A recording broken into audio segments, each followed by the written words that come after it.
All right, so we are here in New Orleans, and I just wanted to do this quick video because this year we saw so many videos regarding slavery and the African descent race in the United States of America.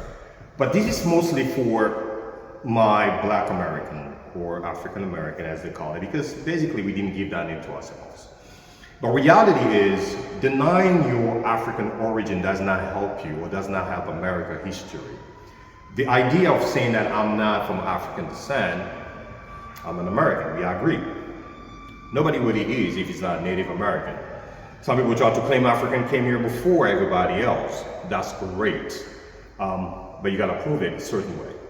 But my problem is, why do you wanna embellish something instead of telling the raw story, how Black Africans were enslaved here in the United States? I had to clarify something because people ask me that question, that African resold our brothers and sisters. Look, African tribe were not saints. They had enemies, they had rivals. And if you want to get rid of your enemy, what do? You sell it to someone else. The Arabs actually were the greatest merchant of slaves. And those tribes didn't know that we're gonna sell your brother or give away, because they didn't really sell. They gave away some of their rivals or enemy for good reason. But don't say to an African person, oh, you guys sold us to the white man or to whatever. Remember, white folks were afraid to get inside the villages. It was mostly Arabs, like the name Tipo Tip. If you can look it up, you will see it.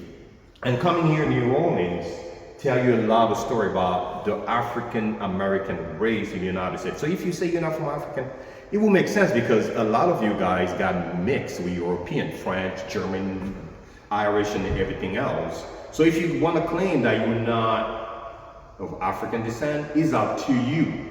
But remember, the one-drop rules of the one-drop law. You had the mestizos, the mulattoes, the court calderon. Some of them didn't look like you and me, but they were considered black because they had just one drop of black. And they had to wear a certain hairdress or a certain outfit to separate them with the white men, because they were one drop. They were probably just a quarter, or not even a quarter black. They had to show that difference. So claiming that you're not from African descent does not help your history and does not help you the history as a Black American. That story needs to be told. So anyhow, if you have time, come and visit the Whitney Plantation, and it's just a great place to live. So we see you later, guys, all right?